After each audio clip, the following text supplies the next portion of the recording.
अस्सलामुअलैकुम स्टूडेंट्स, मैं हूं आपका maths teacher Ahmed Hasan from private academy. Unit number 11 start करने जा रहे हैं, एक्सरसाइज 11.1, जिसको स्टार्ट करने से पहले आपको कुछ बेसिक चीज़ें पता होनी चाहिए कि हमारे जो फंक्शन होते हैं ट्रिग्नोमेट्रिक फंक्शन, उनके पीरियड्स आपने याद रखने हैं।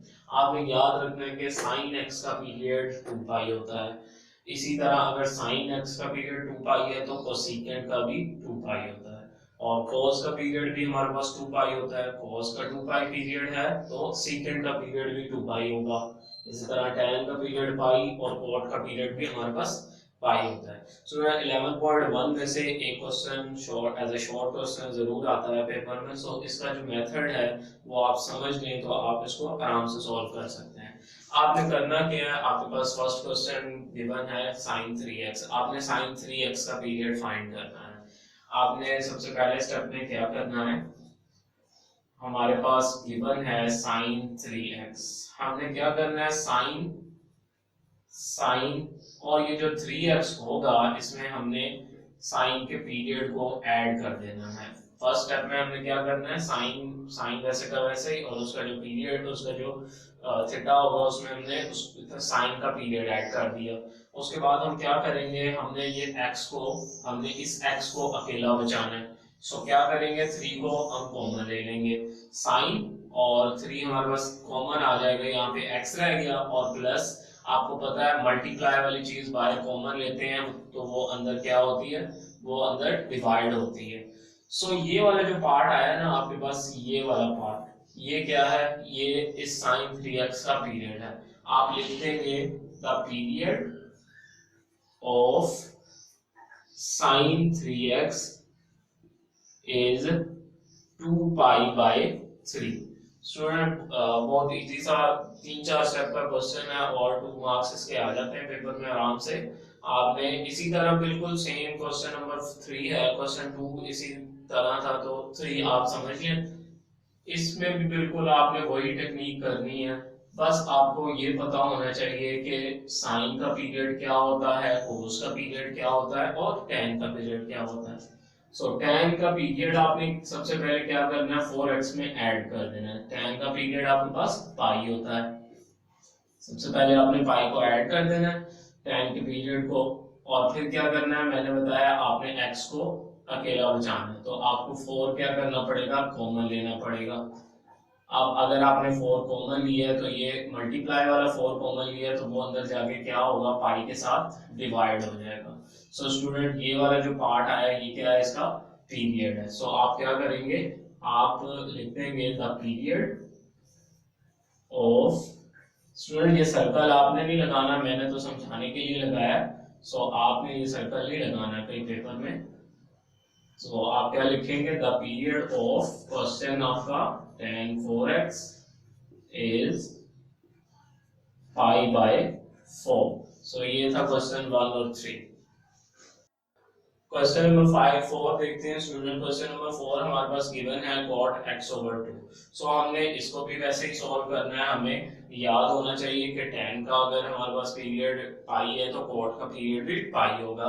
ये मैंने लिखे हुए हैं स्टूडेंट, ये आपको याद होने चाहिए। cot x over 2 आपके पास क्वेश्चन है और आपने सबसे पहले क्या करना है, आपने x over 2 में cot के पीरियड को ऐड कर देना है जो कि पाई होता है हमारे पास। और उसके बाद आपने क्या करना होता है, आपने इस x को अकेला बचाना होता है। सो 1 over 2 में क्या करूंगा, बाहर कॉमन ले लूंगा। सो 1 over 2 कॉमन आ गया। तो मैंने बताया अगर मल्टीप्लाई वाली चीज आप बाहर कॉमन लेंगे तो वो अंदर जाके डिवाइड होगी, और डिवाइड वाली चीज अगर आप कॉमन लेंगे तो वो अंदर जाके मल्टीप्लाई होगी। सो इधर हमारे पास x रह गया और ये 2 इस पाई के साथ जाके क्या हो जाएगा, मल्टीप्लाई हो जाएगा। बेसिक सी बात है स्टूडेंट्स, ये कोई इतना खास नहीं है। आपने अगर डिवाइड वाली चीज कॉमन ली है बाहर तो वो अंदर जाके हो जाएगी मल्टीप्लाई पाई के साथ, और अगर मल्टीप्लाई वाली चीज कॉमन ली है तो वो अंदर जाके डिवाइड हो जाएगी। स्टूडेंट इसी तरह से क्वेश्चन नंबर 5 है हमारे पास, sine x over 3। Sine x over 3 भी हमने बिल्कुल उसी तरह से सॉल्व करना है। x ओवर 3 क्या करेंगे, सबसे पहले हमने साइन का पीरियड इसमें ऐड कर देना है जो कि 2 पाई होता है, और उसके बाद हमने x को अकेला बचाना है तो 1 over 3 को कॉमन ले लेंगे।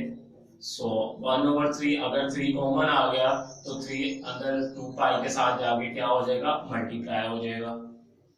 सो साइन 1/3 x प्लस 3 2 6 पाई।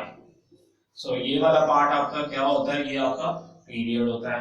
आपने नीचे लिखना भी है, जैसे इसमें भी मैं भूल गया लिखना, द पीरियड ऑफ, आपने अपने क्वेश्चन देखना है, और x/2 इज, ये जो आपका पीरियड आया इसमें 2 पाई। इसी तरह से आपने इसमें भी लिखना है द पीरियड ऑफ, क्वेश्चन आपने लिखना है अपना साइन x/3 इज, ये जो पार्ट आपका आता है ये पीरियड होता है 6 पाई। सो ये था क्वेश्चन 4 एंड 5। क्वेश्चन नंबर 7 की तरफ चलते हैं। क्वेश्चन नंबर 7 है साइन x/3। सो इसको भी सेम हमने उसी मेथड से सॉल्व करना है। x/7 हमारे पास क्वेश्चन में गिवन है। साइन का पीरियड आपको याद होना चाहिए, जो कि आपके पास होता है 2 पाई। सो आप 2 पाई को ऐड कर देंगे, और अब क्या करेंगे, आपने x को सिंगल यहाँ पे बचाना है, तो आपको 1/7 कॉमन लेना पड़ेगा। 1/7 कॉमन, यहाँ पे x आ गया, डिवाइड वाली रकम अगर बाहर कॉमन आएगी, डिवाइड वाली वैल्यू अगर हम कॉमन लेंगे तो वो अंदर जाके मल्टीप्लाई होगी, 7 मल्टीप्लाई 2 पाई हो जाएगा, और sine 1/7 as it is x plus 7 2 14 pi. So ये जो 14 पाई आया ये हमारा क्या है, इस क्वेश्चन का पीरियड है। सो हम लास्ट में एक लाइन लिख देते हैं, द पीरियड ऑफ 14 पाई। इसी तरह से क्वेश्चन नंबर 12 है स्टूडेंट, इसको भी हमने बिल्कुल उसी मेथड से सॉल्व करना है। अब कोसेकेंट आपको पता है कि साइन का रेसिप्रोकल होता है, तो साइन का पीरियड अगर 2 पाई है तो कोसेकेंट का पीरियड भी 2 पाई होगा। सो कोसेकेंट 10x जो है हमारे पास, हम इसमें कोसेकेंट का पीरियड ऐड कर देंगे, और फिर हमें x को सिंगल बचाना है तो 10 को बाय कॉमन लेना पड़ेगा। जब हम 10 को कॉमन लेंगे, अब 10 क्या है, मल्टीप्लाई वाली फॉर्म है, मल्टीप्लाई वाला अगर हम बाय कॉमन लेते हैं तो वो अंदर 2 पाई के साथ डिवाइड हो जाएगा। अब इसको फर्दर हम सिंपलीफाई भी कर सकते हैं। सो अगले स्टेप में हम इसको सिंपलीफाई कर लेते हैं। कोसेकेंट 10 x प्लस 2 1 2 2 5 10 पाई, पाई 1 पाई ओवर 5। सो ये था हमारा क्वेश्चन नंबर 12। सो मेरे स्टूडेंट इसमें से जो इम्पोर्टेंट पार्ट्स है वो आपको करवा दिए हैं। बाकी अगर आपको मेथड समझ आ गया तो आपको कोई भी वैल्यू दे दी जाए आप उसको सॉल्व कर सकते हैं। सो इसमें से एक क्वेश्चन मैं दोबारा बता दूं कि बोर्ड के पॉइंट ऑफ व्यू से एक क्वेश्चन इसमें से जरूर आता है।